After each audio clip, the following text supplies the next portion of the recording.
À l'origine du tube de l'été international, Soleil Bleu, 300 millions de vues sur les réseaux sociaux, numéro 1 en France et en Belgique. Pendant plusieurs semaines, elle cumule plus de 5 millions d'auditrices et d'auditeurs par mois. Elle vient de sortir son premier album et elle explose déjà à la scène musicale, accompagnée d'une tournée, attention, dans 7 pays différents, dont l'Allemagne aujourd'hui. On est à Berlin, on vient de faire votre concert exceptionnel. Louisa, bienvenue sur Promener aux médias, le Mediapart et pour les jeunes. Merci Sacha, super intervieweur déjà, journaliste né. Pour commencer, on peut faire un clap ensemble. Ouais, bien sûr, c'est parti. C'est la petite tradition. 3. Parfait. Le concept de Promener aux médias, c'est très simple, c'est des cartes. Sur chaque carte, il est écrit à 15 ans, suivi d'une phrase. Vous allez devoir la compléter. Je ferai le parallèle avec votre album. Ok, c'est parti. C'est parti. Allez, donc première question. À 15 ans, la petite chose qui me rendait heureuse était être avec mes amis. 15 ans, il y a tu vois, on commence à avoir notre crew, notre identité forte et du coup, comment on commence à sortir, à faire la fête et voilà, avoir son équipage, quoi. Vraiment, je pense que c'était ça, se retrouver mes amis, quoi. Nous, Louisa, quand on vous écoute entre amis, par exemple, on peut qu'être heureux. Votre style, vous appelez ça, si je me trompe pas, de l'électro-pop tropical. Ouais, oui, électropical, c'est plus simple. Électropical. Électropical. Beaucoup trop de mots pour décrire une invitation à danser et à lâcher prise.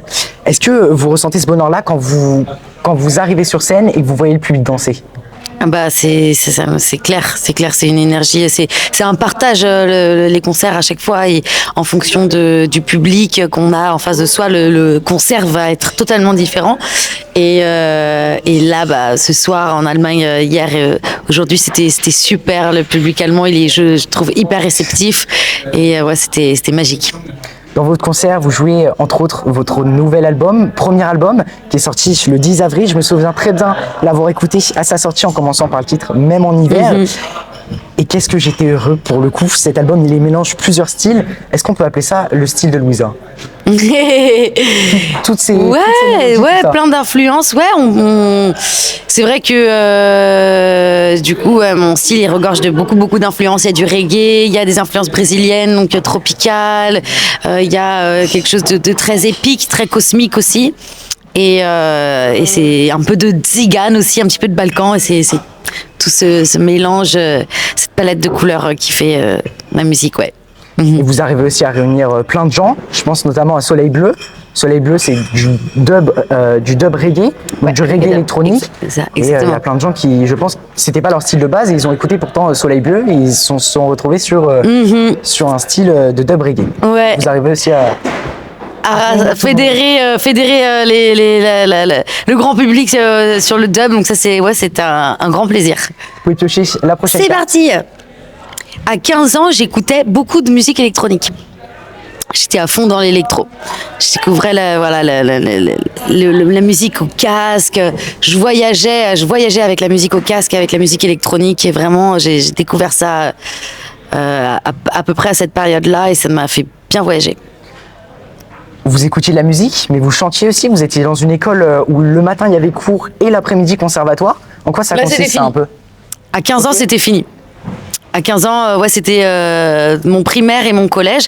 Donc ouais, j'ai fait ça pendant toute mon enfance. J'ai fait partie du coup de la maîtrise de Bretagne. Donc c'est un chœur classique, un chœur lyrique. Effectivement, tous les matins, non, toutes les après-midi. Le matin, on était à l'école et l'après-midi, on était au conservatoire. Donc c'était génial. Et à 15 ans, arrivé au lycée, moi j'avais envie d'autre chose. Et c'est justement à ce moment-là que j'ai découvert la musique électronique. Donc ça a été un grand écart entre la musique classique et la musique électronique.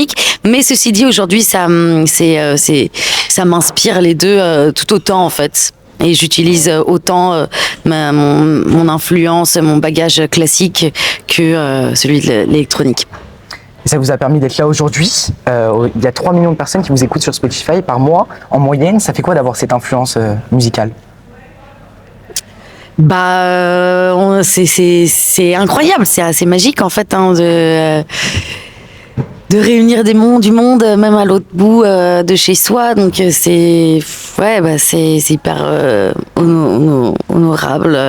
Voilà, c'est un honneur, c'est hyper plaisant et c'est fou aussi en même temps, et on est trop contents. Vous pouvez piocher la prochaine C'est carte. parti. À 15 ans, mon idole était ma meilleure amie. Ok, c'est étonnant comme réponse. Ouais, C'est beau je comme pense réponse. que c'est ça. Ouais. Promener aux médias, c'est le média paré pour les jeunes. Je pense que vous êtes l'idole de certains de nos abonnés qui nous regardent. C'est quoi le conseil que vous donneriez pour tous les gens qui veulent se lancer dans la musique? Bah écoutez, Soleil Bleu, si vous voulez tout savoir, on l'a enregistré dans une chambre. Sur une carte son qui marchait même pas, on louait un micro, on a tous mis 20 € pour louer un microphone et il a éclaté. Donc on n'a pas besoin de faire un morceau dans les grands studios Red Bull. Enfin voilà, je pense que ça c'est un conseil aussi de toujours avoir foi en ce qu'on fait et il n'y a pas de petites productions dans le sens où en fait quand c'est spontané, quand c'est fait avec le cœur, bah c'est ce qu'il faut et voilà, je pense toujours faire la musique qu'on aime et ne pas forcément vouloir rentrer dans les cases, rentrer dans les cadres et voilà, juste être soi-même. Vous venez de le dire, votre titre Soleil Bleu, il a été écrit dans un RER, enregistré dans une chambre d'un des duos de Bleu Soleil, avec des micros loués à 20 €, histoire de ouf, je trouve. Est-ce que là, sur le nouvel album, vous avez pris plus du temps à écrire chacun des morceaux ou est-ce que c'est aussi écrit à la va-vite? Bah ça dépend de chaque morceau. Il y a des morceaux qui s'écrivent plus vite que d'autres. D'autres, j'ai des morceaux où vraiment j'ai mis des années quasiment à les écrire. Ou parfois voilà, il y a une phrase qui vient et ça continue plus tard. Il y en a une qui commence à la Réunion, qui finit au Brésil. Il y a des textes comme ça qui voyagent aussi et d'autres qui s'écrivent un peu d'une traite. Ça dépend. Dans ce nouvel album, il y a des mélodies très originales. Ça mélange beaucoup de choses, c'est parfois pas simple. Pourtant, le nom de l'album, rien de plus simple. Votre nom, Louisa, pourquoi ce choix?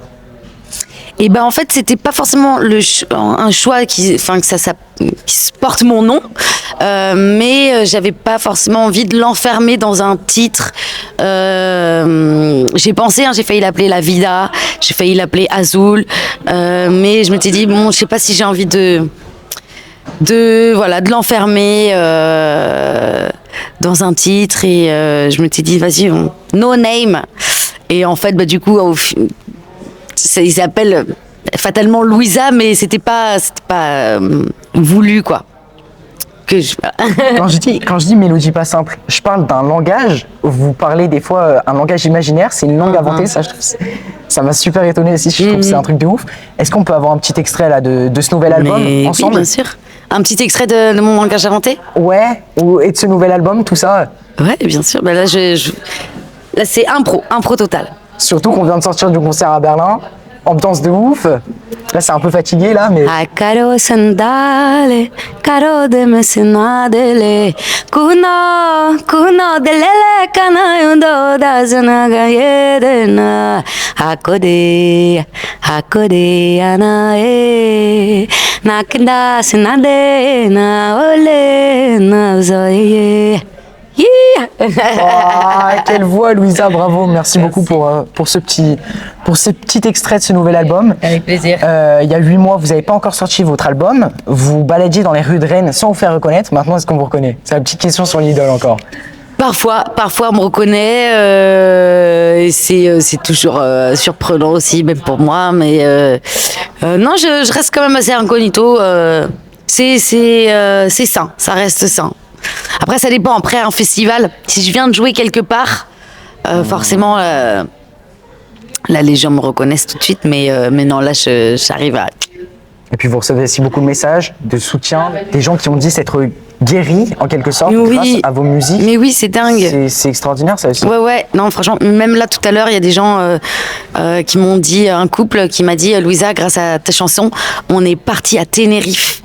Tous les deux, on a pris notre van, on est parti à Tenerife, on est parti, je sais pas combien de temps ils sont partis, grâce à ta chanson. C'est ta chanson qui nous a pulvérisé ça. Et en fait, ça, c'est quand même incroyable. Et j'avoue que je m'attendais pas du tout à une telle répercussion chez les gens, que ce soit mental, psychologique, physique, des fois. Des gens qui me disent dans leur douleur, dans leur maladie, et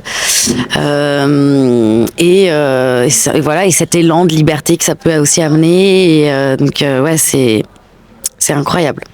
C'est très beau ce que vous dites. Vous pouvez piocher la prochaine carte. Et la dernière carte, à 15 ans, j'aurais voulu savoir que la vie serait incroyable. En fait, tu sais, il y a toujours ce truc, et qu'est-ce que tu aurais aimé te dire quand tu étais plus jeune et tout. Mais en fait, je pense que c'est comme chaque événement influe sur le futur. Chaque petit détail a une influence sur le futur. Je pense que j'aurais pas envie de me dire quelque chose parce que ça aurait pu influencer, changer mon futur. Ok. Tu vois ce que je veux dire? Donc je pense que je me ferais juste un petit clin d'œil, genre t'inquiète, tout va bien. Je pense que je me dirais rien d'autre parce que je suis très contente de ma trajectoire et de tout ce que j'ai vécu et j'ai pas envie de changer quoi que ce soit. Donc, mais voilà, je sais pas si ça te satisfait comme réponse. C'est parfait. Vous enchaînez maintenant les festivals, presque 100 dates, si j'ai bien compris. Ouais, c'est dingue. Il y a l'Olympia en 2027. À quel moment vous vous êtes dit, ok, là je me rends compte que la vie elle est incroyable, comme vous dites? Ah bah ça fait longtemps que je me rends compte qu'elle est incroyable. Je crois que je me suis toujours, j'ai toujours vécu avec cette idée-là que la vie elle est magique et qu'elle est complètement incroyable. Et mais je pense que c'est surtout lors de mes voyages et au contact de la nature et quand tu vis. Tu vis de tout ton être, tu vis, comment dire, sans limite, quoi, sans d'être soi-même, pleinement soi-même, sans avoir peur du jugement, du regard de l'autre et pouvoir accueillir voilà, tout l'amour qu'on a et le redonner. Vous parlez du voyage, vous êtes franco-brésilienne, franco-bretonne. Bretonne brésilienne. Bretonne brésilienne, bébé, ouais. Vous avez aussi été à La Réunion pour faire les Beaux-Arts. Ouais. C'est quoi l'impact que ces voyages ils ont sur votre musique? Énormément d'impact. Bah déjà sur mes textes, c'est vrai que du coup j'ai un regard sur le monde qui a différents horizons. Et j'ai eu la chance de découvrir, d'être au contact de plein de cultures différentes, donc ça m'a beaucoup nourri, évidemment. Donc ça c'est formidable, c'est une chance. Et ensuite, eh bien, musicalement, bah c'est très très riche aussi, tout ce que j'ai pu vivre. La Réunion, c'est très très fort au niveau des rythmiques, des percussions. Aussi, il y a toujours un rapport sacré à la musique.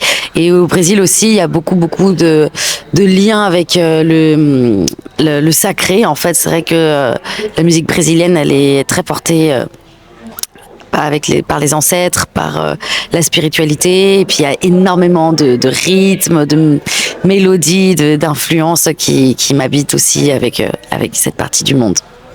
Et vous avez eu la chance de faire un concert dans cette partie du monde, plusieurs même, en tournée avec Zaz, artiste aussi connu internationalement, comme vous, puisque vous, votre tube Soleil Bleu, il est connu internationalement, 7 pays, je le rappelle, dans cette tournée. C'était comment de chanter au Brésil? C'était mon premier concert au Brésil et j'ai pleuré parce que c'était hyper émouvant. C'était la première fois que je joue, en plus le lendemain de mon anniversaire, voilà. On était trop contents. Ouais, on était trop contents. C'était incroyable. J'ai hâte d'y retourner. C'est mon rêve de pouvoir implanter ma musique là-bas, quoi. Pour finir, Louisa, vous êtes à l'origine du tube de l'été 2025 avec Soleil Bleu. Vous attendez quoi là pour le tube de l'été 2026? Même si on n'est pas encore, la question est un peu bateau parce qu'on n'est pas encore en été 2026. Écoute, c'est le public qui choisit, mais sûrement là je prépare quelque chose. Là, on va sortir quelque chose, okay. Je pense le 26 juin. 26 juin. Ouais, je sais pas si la vidéo sera sortie à ce moment-là. Oui, elle sera sortie. Et je prépare un super truc. On retient la date 26 juin. Avec un super featuring très attendu. Et vous pouvez... 26 ou dans cette zone-là. Normalement, c'est le 26, on n'a pas encore... 10 secondes pour faire votre promo alors. Oui, alors je suis plus qu'un soleil bleu. Moi, j'ai toutes les palettes de l'arc-en-ciel, plein d'étoiles et une grande forêt à découvrir. Je vous invite à découvrir toutes mes autres chansons, à aller écouter l'album. Et je vous souhaite plein d'amour, plein de bonheur. Et c'était Louisa avec Sacha. On se retrouve le 26 juin, Louisa. Merci beaucoup d'avoir été avec nous. Trop bien. Merci pour ce concert exceptionnel. J'en perds ma voix. Sacha. Rejoignez Prominéo Média sur les réseaux sociaux, s'il vous plaît. Likez, commentez et partagez. Je vous remercie. C'était Prominéo Média. Vive Sacha, vive Sacha. Prominéo. Ok. Abonnez-vous à Prominéo Média. Sacha, c'est le meilleur.